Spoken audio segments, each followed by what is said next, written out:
Hola chicos, bueno, les cuento que entonces les voy a explicar un poquito lo que es constante, variable y un poquito algunos ejemplos para que entiendan este último práctico de lenguaje simbólico. Entonces supónganse que yo, no sé, tengo una ecuación, una expresión que tiene así letras y números y que esa expresión me dice, supónganse, no sé, a más más x por 2, todo esto al cuadrado y alguna cosa más, ¿no? Entonces esto es una expresión simbólica. Yo acá reemplacé muchos números por estas letras, a y x. Entonces, pero hay algo que es antes de cualquier expresión simbólica. Hay letras que siempre las usamos para decir que son constantes.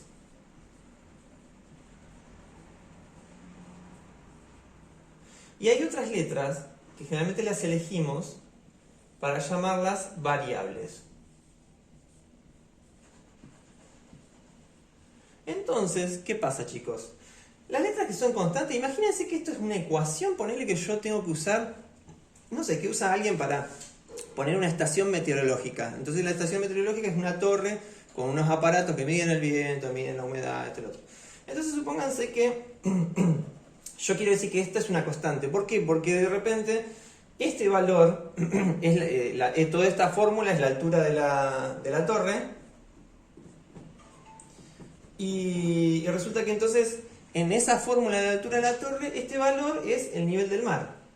Entonces el nivel del mar, sí, cambia el nivel del suelo donde estoy respecto al nivel del mar. Pero no cambia tanto. Entonces, si yo estoy en La Plata, va a ser un valor. Si yo estoy en Mendoza, en una montaña, va a ser otro valor. Pero ese valor, una vez que esté en esa localidad, en ese lugar, va a ser siempre el mismo. Entonces, a ese tipo de valores que no están definidos en principio, pero que después van a ser siempre fijos una vez que estemos en el lugar ese, se les llama constantes. O sea, una vez que lo definimos ese valor, ya queda definido. No lo vamos a cambiar.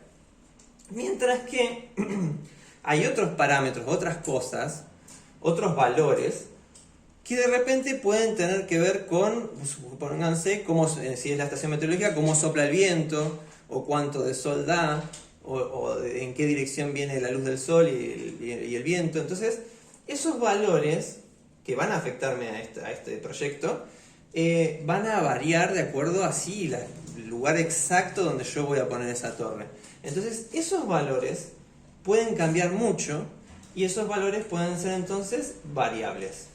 Son valores que pueden cambiar muy rápidamente, no necesariamente por el lugar que yo elijo, sino que pueden cambiar por ejemplo, lo que estamos hablando, cuestiones climáticas. Entonces los valores que en una expresión simbólica van a cambiar poco o no van a cambiar una vez que los definimos, se les llama constantes.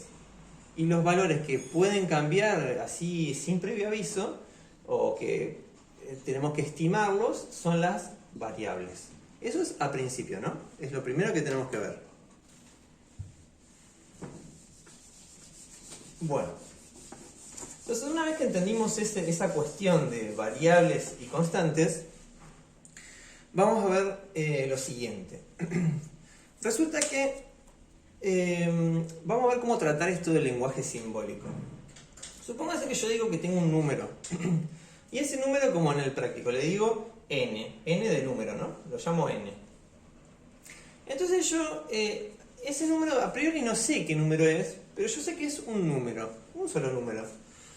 Entonces yo ahí tengo que ver, vamos a ir viendo con esto del lenguaje simbólico las diferentes operaciones matemáticas. Yo, por ejemplo, al número lo puedo sumar con ese mismo número.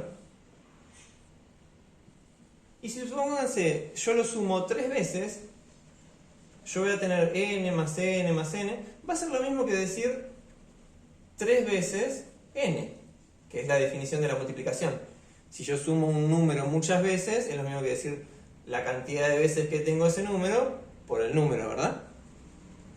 Entonces ahí vamos entendiendo un poquito más cómo es esto del lenguaje simbólico. Y cuando en un ejercicio, por ejemplo, nos dicen, bueno, tenemos el doble de es 2 por, recuérdenlo. Cuando decimos el triple, es que multiplicás 3 por algo. Y ese algo si no sabemos lo que es, podemos decir que es este número n, o podemos decir que es el número a.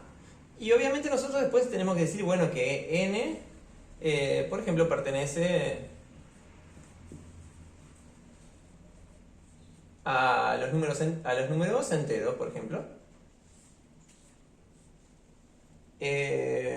A, por ejemplo, puede pertenecer de repente a los números naturales.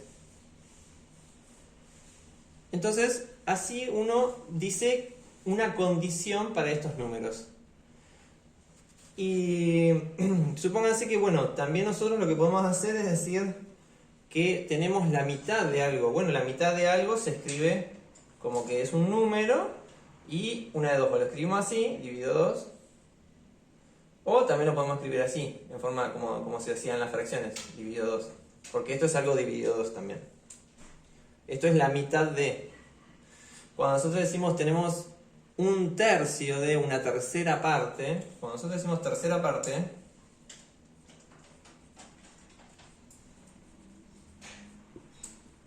estamos diciendo que es un número que lo dividimos por 3. O también lo podemos expresar así. Un número dividido por 3. ¿Está?